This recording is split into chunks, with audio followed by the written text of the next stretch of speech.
Muling nahayag na naman ang kaplastikan, pagiging bias, walang paninindigan nitong si Risa Hontiveros, Kiko Pangilinan at Pampilo Pinky period Lacson. Sa mga hindi nakasubaybay, nagkaroon ng mainit na debate sa plenary kanina, May 26, 2026. Patungkol ito sa motion ni Speaker Alan Peter Cayetano na pagbotohan yung motion ni Senator Marcoleta na gustong amyendahan o dagdagan yung rules ng Senado kung saan ay dadagdagan na papayagan na dumalo sa teleconference o video call or whatever online yung mga senador na hindi makakadalo sa mga pambihirang pagkakataon sa mga sesyon at papayagan din na bumoto sa pamamagitan ng teleconference or mas ano tayo ngayon sa online. Ngayon, ang nag-walkout sila, dinaig pa nila si Pia. Dinaig pa nila yung batang hindi nabilhan ng nanay na sinama sa palengke ng gustong laruan. Ganyan sila. Against sila, ayaw nilang pag-usapan kung ano-ano. At nung natalo na sila sa mga debate, ang ginawa nila, nagsilayas ang mga walang modong senador. Ngayon, lumabas ito. Ito po ay isang resolution na inintroduce ni Senator Drilon Hontiveros, Pangilinan at Recto noong 18th Congress. Ano ba itong resolution na ito? Ito daw, to allow Senator Leila M. De Lima to participate in plenary sessions and committee hearings through teleconferencing, video teleconferencing, or other forms of remote or electronic communication. Noong kakampi ninyo, yung nakakulong, hindi makapunta sa session, sa mga hearing, nagpanukala kayo ng resolusyon na payagan siya mag-online na lang. Pero bakit ngayon may motion si Senator Marcoleta na idagdag na sa rules ito? Pero bakit ngayon naghihimutok ang mga butsi ninyo na parang mga bulkang sasabog na, lalong-lalo na si Lobender Erwin Tulfo na walang alam sa batas at nasaktan ng hurumentado. Bakit noon po pwede? Basahin natin Inadapt ba ito? Whereas, on 24 February 2021, Senator Leila M. De Lima will mark for 1,462nd day or 4 year of detention. Whereas, on 31 July 2019, Senator Franklin M. Drilon and Pampilo M. Lacson, kayo pala yung nag-file. Filed PSR number 51 entitled, ito ngayon, Resolution allowing Senator Leila M. De Lima to participate in plenary through teleconferencing, video conferencing, or other forms of remote or electronic communications. Whereas, on 04 May 2020, the Senate adopted the resolution number 43, amending Section 22 and 41 of the Rules of the Senate to allow the conduct of plenary sessions and committee hearings through teleconferencing, video conferencing, or other reliable forms of remote electronic means due to force majeure, or the occurrence of a national emergency as determined by the majority of all members of the Senate, which may prevent the convening of Senate or the physical presence of its member in the session hall. Ano ba yung force majeure? Aral tayo. Force majeure, French term meaning superior force. In contract law, it is a clause that essentially frees both parties from liability or obligation when an extraordinary, unavoidable, and unforeseeable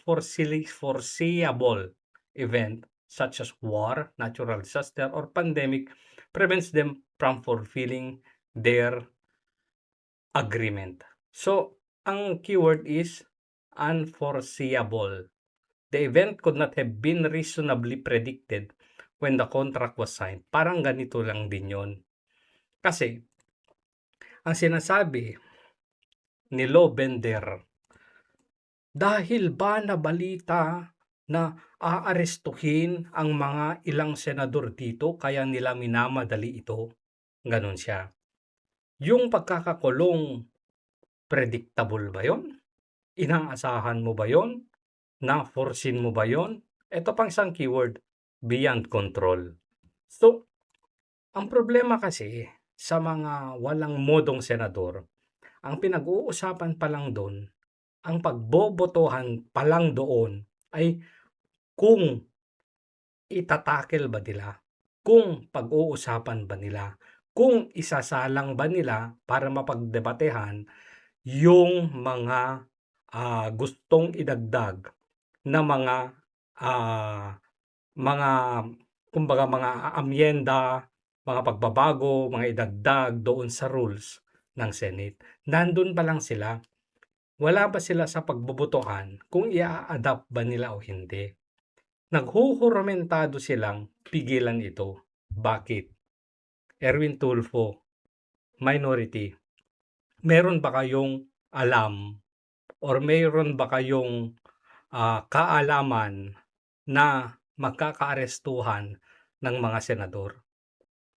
Kaya pigil na pigil kayo na pagbigyan yung motion pa lang na isa lang na pag-usapan na idagdag sa rules ninyo na payagan ang teleconference or other electronic communication or mag-online yung isang senador kahit pa siguro nakakulong na, may sakit, hindi yung mga yung mga beyond control nga nila ng mga pangyayari.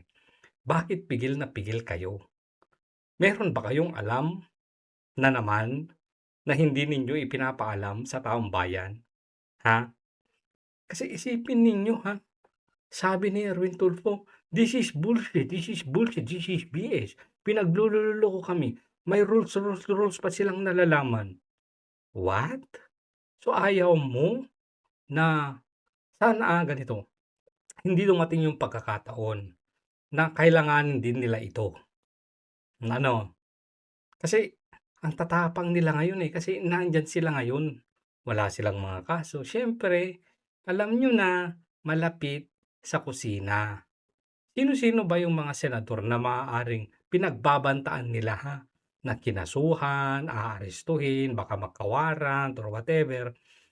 Marcoleta, sinampahan ng kaso, plunder. Meron ding hold departure order. Tingnan mo nga naman ang pagkakataon. Ang galing talaga ng ombudsman. Sino pa? Nasa majority. Sino pa? Joel Villanueva. Nasa majority. Sino pa? Si Jinggoy Estrada. Nasa majority. Sino pa? Si Chis Escudero.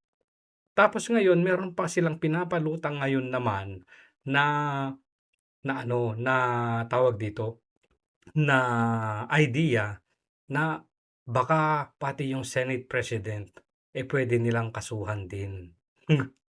Kasi daw, siya daw yung nag-utos at nagbigay ng go signal for lock and load kay Aplaska.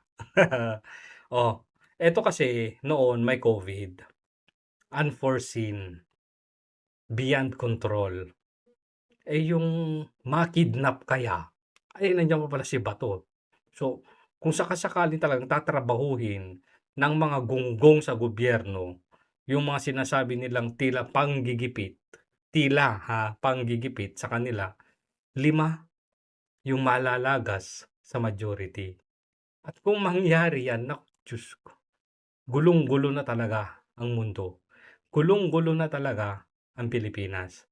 Sino ba ang nanggugulo? Napakasimpleng bagay lang yung gusto nila. Isa lang para mapagdebatehan. Isa lang para mapag-usapan. Alam nila kasing matatalo sila sa botohan, kasi 11 lang sila. Baka 10 pa nga lang yung nandun. Baka si Lito Lapid umeskapo na naman. Kasi yung kumakalat na picture after ng walk of shame nila, 10 na lang sila. Wala na naman si Supremo. Umeskapo na naman. Grabe 'no? Tapos itong mga minority, sina Risa Hontiveros, sina Kiko, sila pa yung si Rapi Tulfo, si Erwin Tulfo, sila pa yung nagsasabi na ibalik natin ang respeto at dignidad. Simpleng pagbobotohan lang. Ayaw niyong pasakop sa rules ninyo na kapag may disagreement ang minority at majority, dadaanin sa boto. Majority wins. Pero paano pa magkakaroon ng majority wins kung ayaw niyong sumali sa botohan, mga gunggong?